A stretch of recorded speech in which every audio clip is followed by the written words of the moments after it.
परिचय कर लेते हैं। इनका जन्म है 1895 बिलासपुर छत्तीसगढ़ में हुआ है। मृत्यु 1989 में हुई। छायावर्त के प्रतिष्ठित कवि मुकुटधर पांडे जी ने 12 वर्ष की अल्पायु से ही लिखना शुरू कर दिया था। आपकी काव्य रचनाओं में मानव प्रेम, प्रकृति सौंदर्य, मानवीकरण, आध्यात्मिकता और गीतात्मकता के तत्व प्रमुखता से परिलक्षित होते हैं। आपने पद्य के साथ साथ गद्य में भी पूरे अधिकार के साथ लिखा है। जो इन कवि ने कविताएं लिखी है, इसके साथ साथ उन्होंने बहुत से गद्य भी लिखे हैं। आपने निबंध और आलोचना ग्रंथ भी लिखे हैं। तो उनकी प्रमुख कृतियां हैं पूजा फूल, शैलबाला, ये इनके कविता संग्रह है। लच्छमा अनुदित उपन्यास है। परिश्रम, ये उनकी लिखी निबंध है। हृदयदान, मामा, स्मृति पुंज आदि इनकी प्रमुख रचनाएं हैं। तो आज समता की ओर इस कविता के द्वारा उन्होंने शिशिर ऋतु में पड़ने वाली अत्यधिक ठंडक से परेशान प्राणियों, साधन संपन्न एवं अभावग्रस्त व्यक्तियों के जीवन यापन का सजीव वर्णन यहाँ पे इन्होंने किया है। कवि का कहना है कि धनवान और निर्धन, जो हम समाज में अमीर और गरीब ऐसे दो वर्ग हम देखते हैं, तो इन दो वर्गों के बारे में उन्होंने इस कविता के द्वारा वर्णन किया है। कवि का कहना है कि धनवान और निर्धन दोनों भाई भाई हैं। समाज में अमीरों को गरीब भाइयों की भलाई के बारे में अवश्य विचार करना चाहिए। तो समाज के प्रति ये जो दूरियां है, ये दो दूरियां यानी अमीर वर्ग और गरीब वर्ग, इन दोनों के बीच में भाई भाई का आचरण होना चाहिए, उनका व्यवहार भी भाइयों जैसा होना चाहिए। तो इस बारे में इन्होंने अपने कविता में बताया है। तो पहले हम कविता का पूरक पठन कर लेते हैं। बीत गया हेमंत भ्रात, शिशिर ऋतु आई, प्रकृति हुई द्युतिहीन, अवनी में कुंजटिका है छाई। पड़ता खूब तुषार, पद्मदल तालों में बिलखाते, अन्यायी नृप के दंडों से यथा लोग दुख पाते। निशा काल में लोग घरों में निज निज जा सोते हैं, बाहर श्वान स्यार चिल्लाकर बार बार रोते हैं। अर्धरात्रि को घर से कोई जो आंगन को आता, शून्य गगन मंडल को लख यह मन में है भय पाता। तारे निपट मलिन चंदने, पांडु वर्ण है पाया, मानो किसी राज्य पर है राष्ट्रीय कष्ट कुछ आया। धनियों को है मौज, रात दिन है उनके पौबारे, दिन दरिद्रों के मत्थे ही पड़े शिशिर दुख सारे। वे खाते हैं हलवा पूड़ी, दूध मलाई ताजी, इन्हें नहीं मिलती पर सूखी रोटी और न भाजी। वे सुख से रंगीन कीमती ओढ़े शाल दुष्टाले, पर इनके कंपित बदनों पर गिरते हैं नित पाले।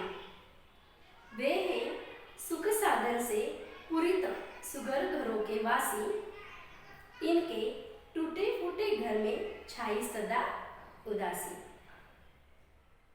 पहले हमें उदर की चिंता थी, न करता भी सताती, माता समती प्रकृति हमारी पालन करती जाती।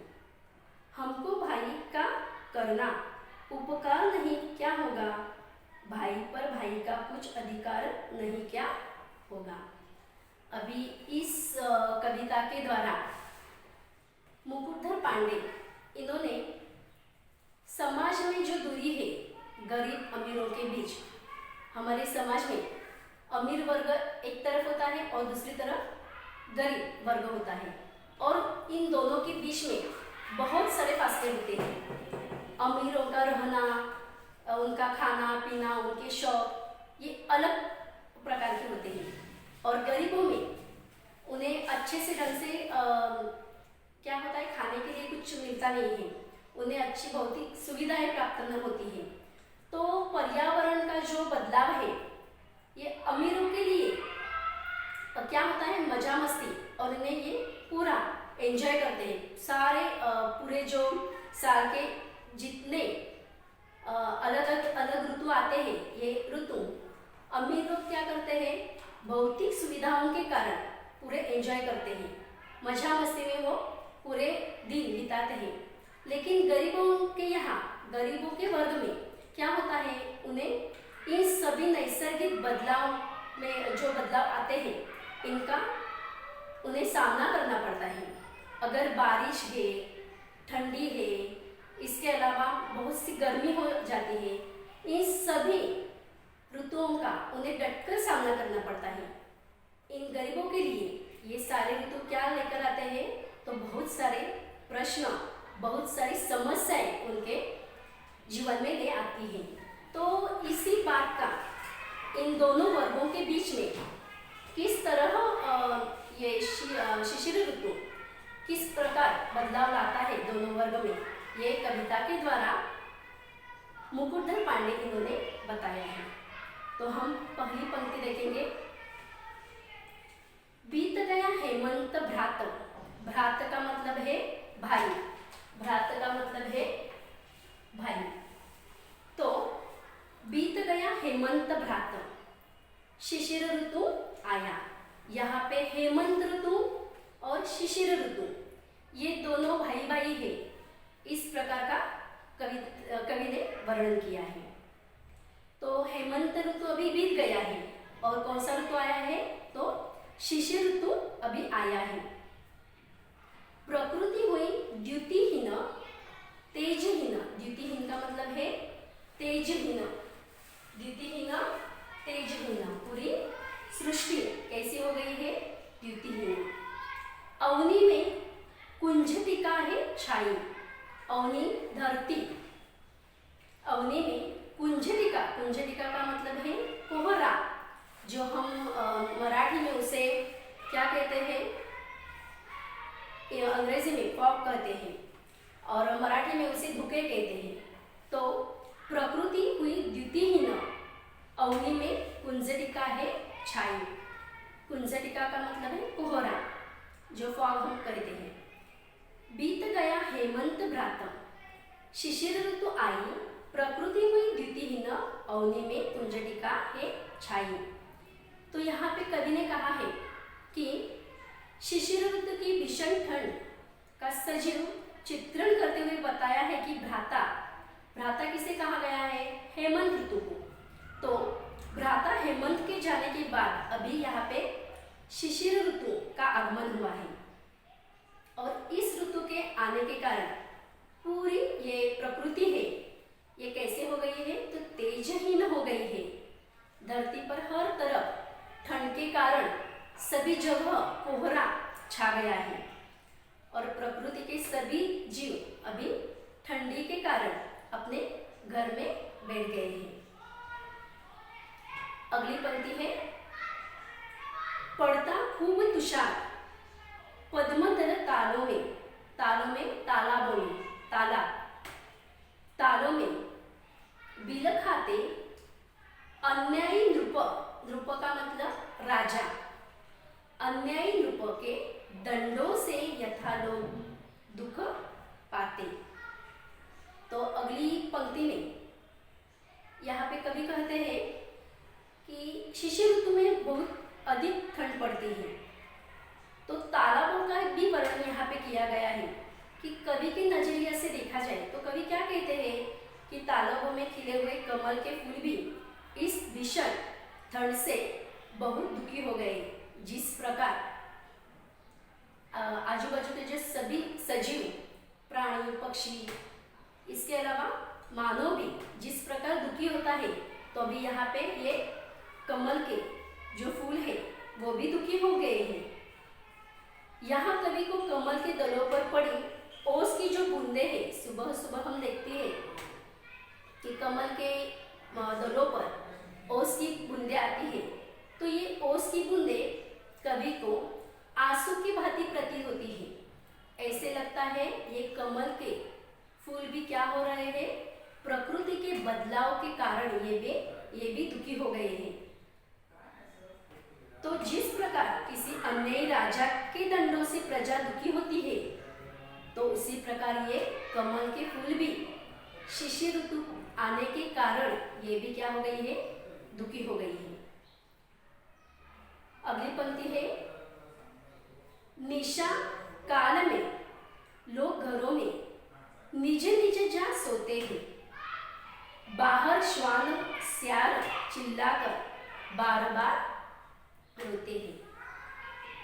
निशा काल, रात का समय, निशा काल में लोग घरों में निज निज जा सोते हैं, बाहर श्वान, श्वान कुत्ता, स्यार का मतलब है सिया, बाहर श्वान स्यार चिल्लाकर बार बार रोते हैं। तो निशा काल में हम देखते हैं कि अन्य ऋतुओं में क्या होता है, लोग अपने घर के बरामदे में या खुले आसमान के नीचे रात को सोते हैं, लेकिन अभी शिशिर ऋतु में बहुत ठंड होती है और इसी कारण ठंड से ठिठुर कर सभी लोग क्या करते हैं, अपने अपने घरों में सोना पसंद करते हैं।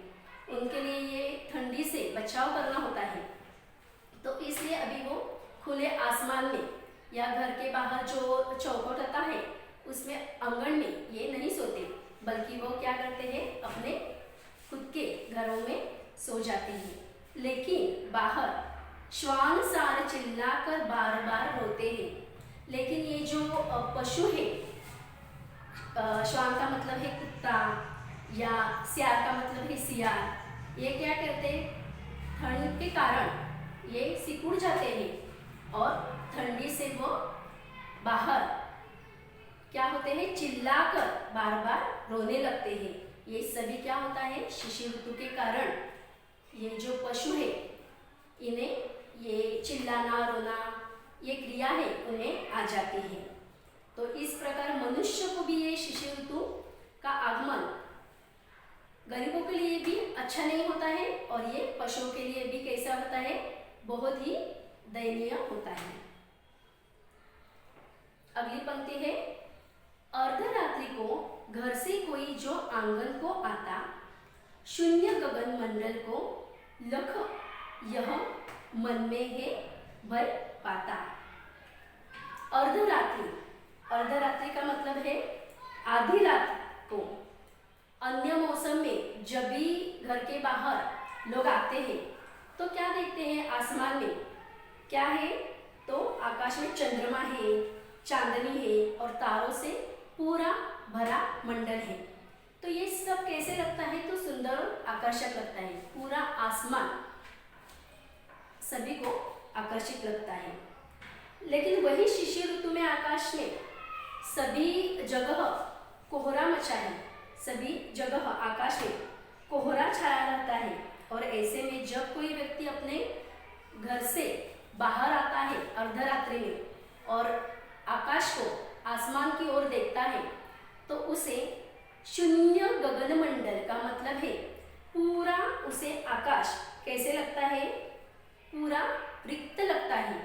वहाँ पे न चांद होता है, चंद्रमा नहीं होता है, चांदनी भी नहीं होती है, इस कारण से वह भयावह स्थिति लगती है।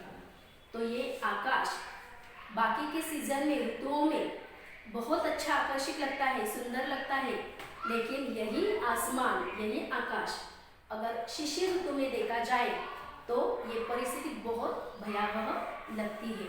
तो इस प्रकार मुकुटधर पांडे इन कवि ने पूरी परिस्थिति का, आसपास की पर्यावरण का शिशिर ऋतु में कैसे बदलाव होता है इस पंक्ति के द्वारा बताया है।